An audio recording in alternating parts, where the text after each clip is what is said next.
Oh god, the video camera always looks so much worse than the actual fucking like photo camera. And I don't know why. I don't know why. It's so confusing. Got another cigarette, fucking still on the natural American spirits. Green menthol melatace. I am a hater. I'm a hater. I'm a hater. I'm an absolute fucking hater. I hate so much. I hate everything. And I hate everyone. Let me fix my hair really quick. I don't know if I want to do this or if I want to do a little like, oh god, I think it's too far gone. I think I pushed my hair a little bit too far back, so now I can't do like the front. Oh no, wait, maybe it's working out. I need to get a fucking haircut, dude, because I have like no clue what's going on anything. I mean, no, it looks better when it was pushed back. See, this looks decent. As long as I like shape it. Okay. I don't have a particular like question or anything that like, oh, that looks no, turn back on, please. Did I get a Snapchat or something? Wait, I have to check. I'm sorry. Okay, never mind. Okay, light. Ah, bitch. Can I just put it right here? Or is it gonna slide down? Can't zoom in or out of this mode. I don't want to zoom in or out. What the fuck? Okay. Breakfast today. It's like 7, I think. 7 something. I have some strawberries. And I have some jalapeno kettle chips. This morning I made my partner a bacon, egg, and cheese breakfast sandwich on an English muffin, and I ate some bacon. And then I didn't know this, but we went shopping yesterday. I could get into that, but I don't want to. We went shopping yesterday, and they got this like spicy hummus. And so I just like took some cucumbers, and I was like, I honestly, I usually really hate hummus. Like when I was younger, I was not a fan of hummus. Like I thought it was disgusting and gross and tasted bad. But I was like, let me give it another try. So, and I usually eat it with crackers too. Like, you know, those little hummus, Sabo or Sabre hummus packs that like are the pretzel chips and hummus. I would have that hummus, and then there was like a long time ago another hummus that I tried, and I just didn't like it. And so I was like, let me try it this time because I used to work at a pizza place, and when we had hummus, but you had a pita to eat it with, and cucumbers and carrots. And so I was like, okay, maybe like the cucumber will add a different taste, or like make it not as like, I don't know, I can't describe the taste of hummus. Like when I think about it, it's just like I think of grainy. Maybe it's very grainy, so I don't like that grainy taste. Anyways, cucumber. I ate with cucumber. It was actually really good. They got 2, so I'm like, I'm gonna eat the fuck out of this. Uh, I found my rosary, so I have my rosary again. I am thinking about learning the Catholic. Like, okay, here's the thing: I was raised Catholic, and then I was raised Christian, so I have like experience in both. I understand like the concept of Catholic Mass, and I also understand the concept of like a Christian Mass. I don't know what exact branch of Christian I was in.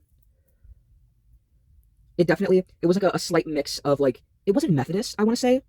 I have no idea what exact like thing it was. I think it was just like just called Christian. But for Catholic Mass, I've been to Catholic Mass a decent amount of times, and I used to go to CCD, so I understand that, like, Catholic Mass, for at least the ones that I've attended, very much a you know, I think it's like open with a prayer or something, and then you're like, peace be with you and with your spirit or whatever. And there's a lot of like call and return, and I know some of it, but I don't know all of it, and I want to know all of it. And then the whole like taking the like the wafer, I think it's the communion. I always lie. I'm sorry.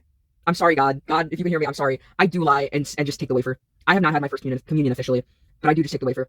And it's not like in a like a like a fuck you, I want the wafer. It's just like I'm not going to CCD. Like I'm not doing it. Like I'll research about it, and if I feel the need to, I'll try to understand like more about communion, and then I'll be like, I'll give myself a first communion, basically. Also, they do the thing where you like drink the wine, like the blood of Christ. I have never done that. It was really weird because I like this was pre-COVID when I would like see this shit. They would have you drink from the fucking gallet or whatever it's called, the chalice, and then they would wipe it with like a cloth, and then you drink from it again. And I'd be like, that's weird. That feels gross and icky. So I just kind of stick with the communion. And then I know that the priest will read some scriptures, some hymns will be sung, and I'm trying to think of what else. And then they do the whole like, na na na na na na na, you know, like the whole fucking like, he like sings it and then you sing it back, you know. Anyways, that's from my experience. Personally, I like church because I like the part where they read like specific scripture. The thing I like about Catholic churches is they don't try to. Here's the thing. This is just the specific Catholic church that I've been to. Because I was about to say this, and I was like, that's not fucking true. A lot of Catholic churches, all I feel like religions, will read from their scripture, and then that person who is the priest, the pastor. I don't know about like Islamic religions or Abrahamic Jewish religions. I don't have any sort of experience with that, but I'm assuming that they would read the scripture and then they will talk about it and interpret it.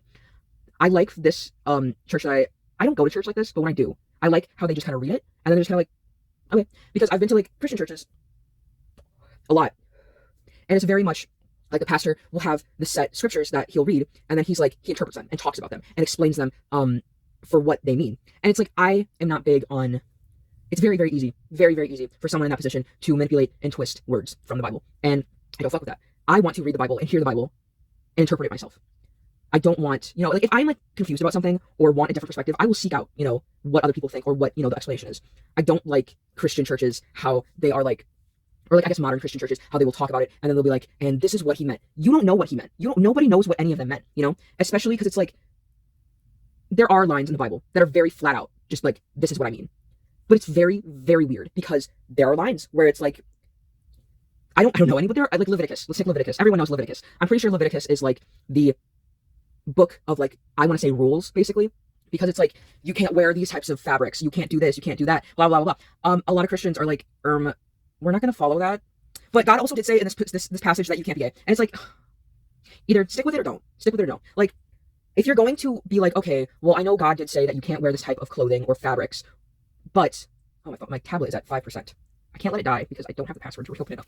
Anyways, I know that Christians are like, you know, I know God said you can't wear a certain type of fabric. But, you know, in the modern day, it's kind of hard to do. Okay, well, in the modern day, why can't you be gay?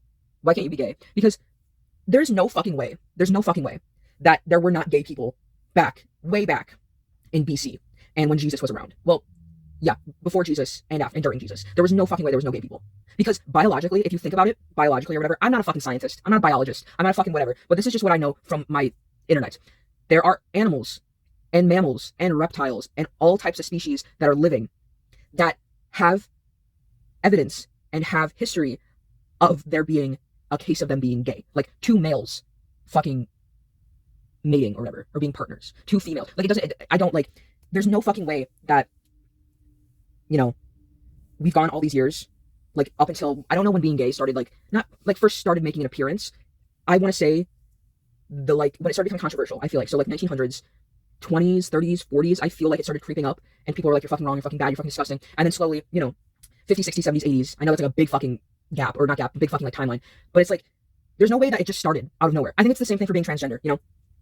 There's no way that people were just like, yeah, it's 2020, fuck it, let's invent something new. Like, no, there are probably, culturally, there's probably history of there being, you know, transgender people or non-binary people. Specifically, let's talk about, here's the thing, I want to bring this up, but again, I don't fucking know. Like, I don't fucking know. I don't know anything about it enough to, like, specifically talk about it, but it's, like, two-spirit people in Native American culture. That, from my information that I know, it was a person who didn't identify with, no. I don't fucking know what it was, but it was basically a third gender, like how non-binary is. And now, in this day, two-spirit is identified and as a gender in the queer community. Fact. I don't fucking know. Anyways, it's like there's no way that Native American people were like, it's 2020. Fuck it, two-spirit. No, dude, that shit's been around, you dumbass. And I'm sure probably in Middle Eastern, like, in Asian countries, I don't know specifically Middle Eastern, but in Asian countries, like, it's a fucking thing. Like, there has to be, you know, that. And it's like, even like gods and things like that.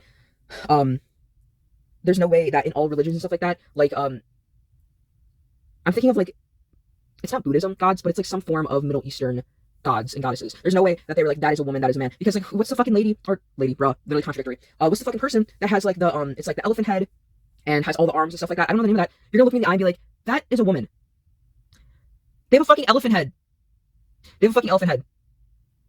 Maybe it is a woman, maybe I'm wrong, because I don't fucking know what I'm talking about. But it's like, there's no way that it just started becoming popular, I'm sorry. Like, there's no fucking way. Like, yeah, maybe fucking finally the mainstream fucking were like, oh, this is cool, or this is bad. And now people are like, okay, like, now I feel comfortable experimenting with, like, my gender. Or what the fuck, this is gross and bad and gross and weird. There's no way that this is a new fucking thing. It's so stupid. Anyways, my secret's almost out. Okay, I have to relight it really quick. Closing statements, question, comments, concerns. Being gay and being trans are not new things. And I have a bunch of fucking dishes to do, and I don't want to do that, so